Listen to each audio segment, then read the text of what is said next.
Hola chicos, bienvenidos. El tema de hoy consiste en darle una revisión al método de Gauss-Seidel. Es un método iterativo para resolver sistemas de ecuaciones lineales con coeficientes constantes. Es bastante útil, por ejemplo, puede reemplazar incluso al método de Gauss-Jordan y también puede utilizarse para sistemas de ecuaciones que no nada más tengan que tener 3×3, sino que pueden ser 4×4, 5×5, lo podemos utilizar y es bastante sencillo para desarrollar. Para desarrollar el método vamos a partir del sistema planteado como A11 por X1, A12 por X2, A13 por X3, que es igual a B1. Todas las ecuaciones tienen la misma estructura, recordando que para poder resolver este sistema el mismo número de ecuaciones tiene que contener el mismo número de variables, es decir, tenemos un sistema con 3 ecuaciones y 3 variables. También vamos a identificar la diagonal principal o los pivotes, que en este caso va a ser A11, A22, A33.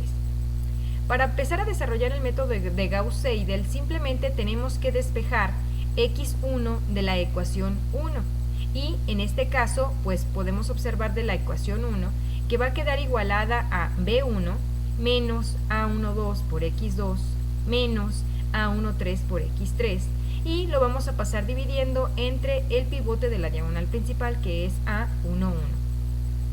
Para este caso después tenemos que suponer valores para x2 y x3 y así proceder a calcular x1. ¿Qué valores tenemos que suponer? Bueno, siempre se sugiere comenzar a proponer valores que sean enteros y pequeños, es decir, incluso podemos proponer el 0, 1, 2 y así sucesivamente. Después tenemos que despejar a x2 de la ecuación 2, aquí la tenemos subrayada, entonces nos va a quedar igualado a b2 menos a21 por x1 menos a22 por x2. De hecho, por x3, perdón, aquí está. Y lo vamos a pasar dividiendo entre a23. Después tenemos que calcular a x2 con el valor de x1 que ya habíamos calculado previamente y x3 supuesto.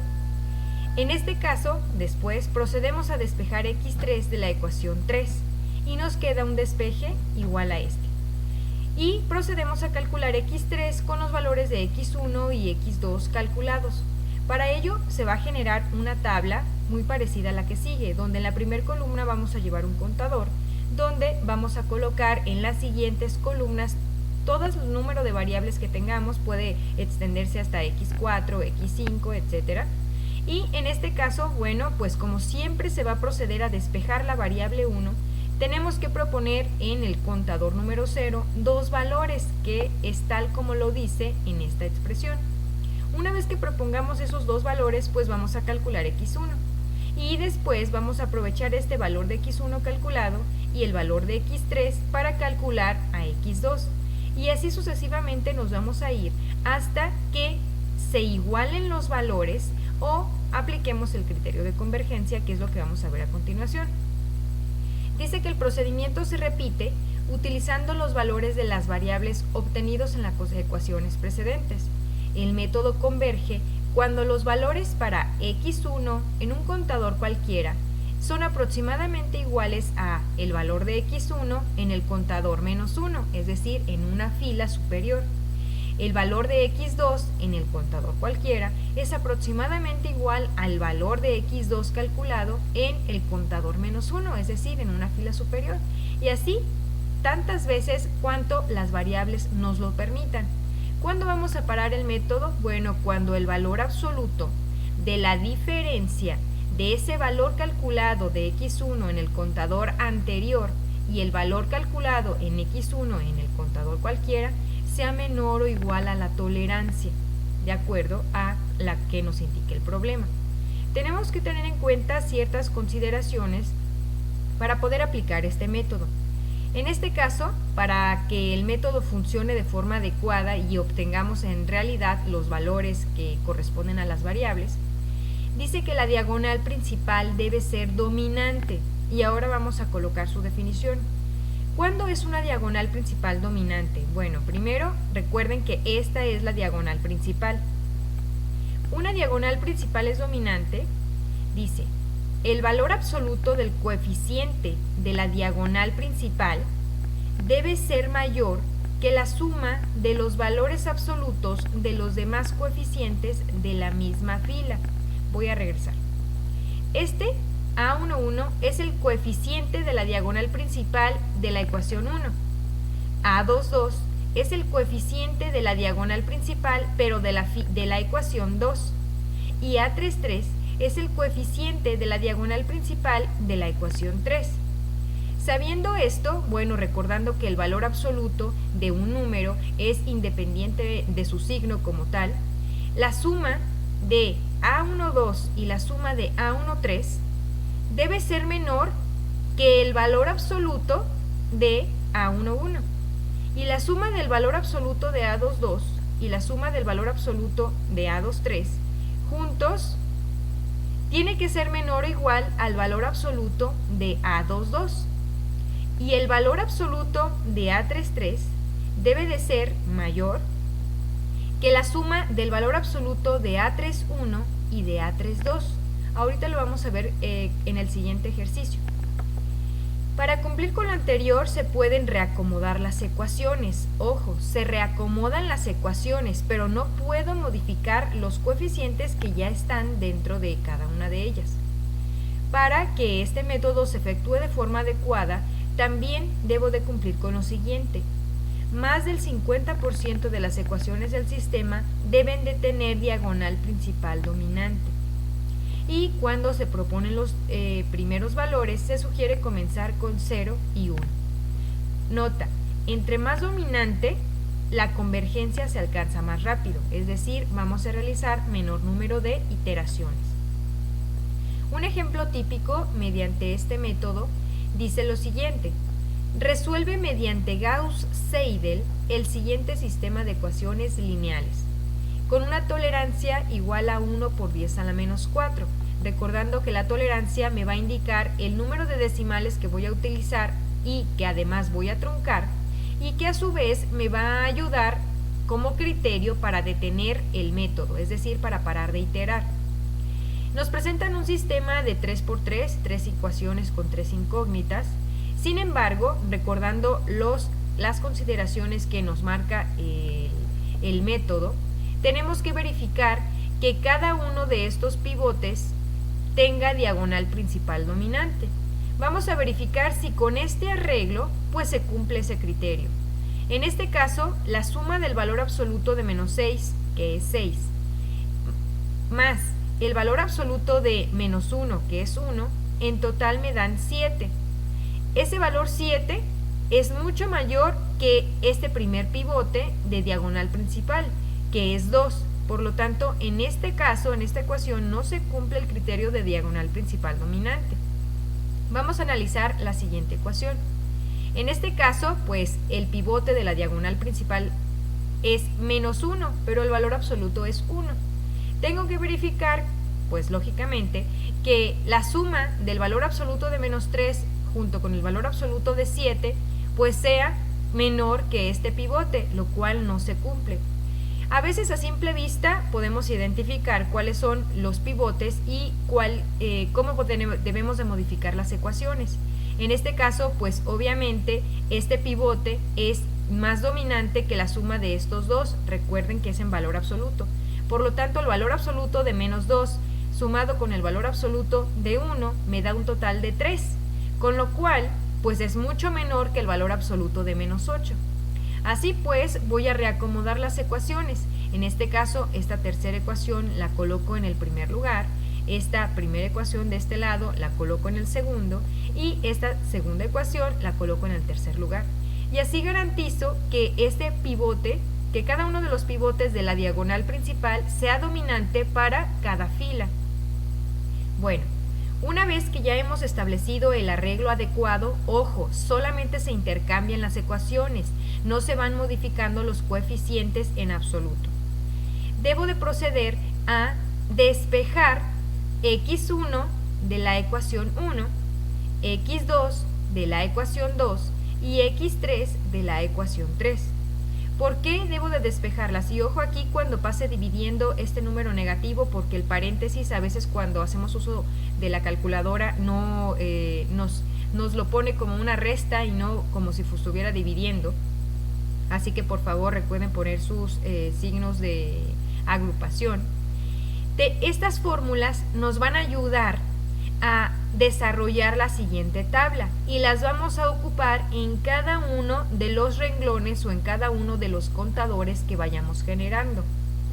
Ahora bien, en este caso, pues para agilizar el método podemos hacer uso de nuestra calculadora y de guardar los valores de las variables. En este caso guardaríamos el valor de x1, de x2 y de x3 en cada iteración. Sin embargo, en la calculadora no puedes encontrar x1, x2 y x3, encuentras más bien a, b y c, así sucesivamente.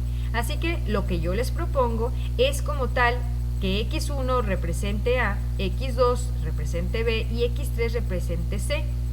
Y estas mismas ecuaciones las voy a colocar, pero colocando a x2 como b, a x3 como c, a x1 como a x3 como c, y así sucesivamente. Estas van a ser las ecuaciones que de forma directa voy a meter en mi calculadora para agilizar el método. Bien, pues entonces continuamos colocando la siguiente tabla, donde colocamos la columna del contador, la columna de la variable x1, la columna de la variable x2 y x3, que a su vez, para agilizar el método, pues va a representar a, b y c. Entonces, ¿cómo voy a despejar x1 de la ecuación 1? Pues como tal, en el contador 0 no tengo un valor calculado ahí, pero tengo que proponer dos valores, un valor para x2 y un valor para x3. Entonces se proponen generalmente, como les había comentado, se proponen valores de 0 o 1.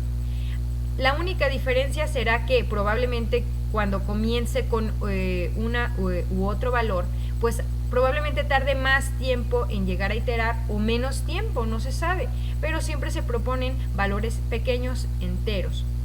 Bien, entonces procedemos a sustituir de la ecuación 1, vamos a sustituir el valor de b, que es 0, y el valor de c, que es 0, en este primer contador que estamos proponiendo.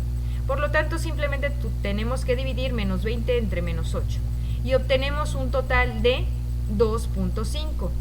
Esto, ahora sí ya comenzamos nuestro contador 1 y encontramos a x1. Para calcular x2 o para encontrar el valor de b, vamos a utilizar esta ecuación. Así que aquí voy a sustituir el valor de a que encontré en este primer columna y voy a sustituir el valor de c, es decir, aún vuelvo a sustituir a 0. Una vez que efectúo las operaciones, pues me encuentro que en este caso x2 vale 7.1666, siguiendo los criterios de la tolerancia. Ahora voy a proceder a encontrar x3, y para encontrar x3 pues debo de sustituir el valor de a y el valor de b. En este caso ya puedo tomar los valores que fui obteniendo, sustituí 2.5 y 7.1666. Y encuentro que x3 vale menos 2.7619. Ahora bien, ya terminé el primer renglón. En este caso les sugiero que cada vez que ustedes encuentren una x1, guarden el nuevo valor. Cada vez que ustedes encuentren a x2, guarden el nuevo valor. Y cada vez que encuentren a x3, guarden el nuevo valor. ¿Para qué?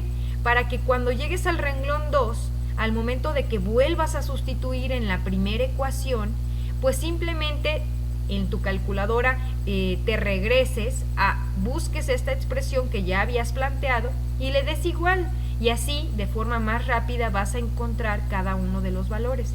Si vas a encontrar en esta columna a x1, bueno, si ya la encontraste, de una vez guárdala de forma directa en tu valor de la variable a. Y así, cuando vayas a encontrar x2, simplemente te regresas, le das igual y tienes la confianza de que ya guardaste los valores. Bien, ¿hasta cuándo vamos a detener el método? Lo vamos a detener hasta que la diferencia entre el contador C-1 y el contador C pues sea igual o menor a la tolerancia. Y para ello podemos observar que en este caso sucedió entre la iteración 6 y la iteración 5, y pues aquí se cumplió el criterio de que sea igual o menor a la tolerancia. En este caso la tolerancia es de 0.0001. En este caso continúo resolviendo hasta que todas y cada una de las columnas o de las variables, porque cada columna representa una variable, pues cumplan ese criterio de tolerancia o de convergencia. ¿Cómo vamos a establecer una conclusión? Bueno, recordemos que Gauss-Seidel también es un método numérico que me va a generar una aproximación a la raíz.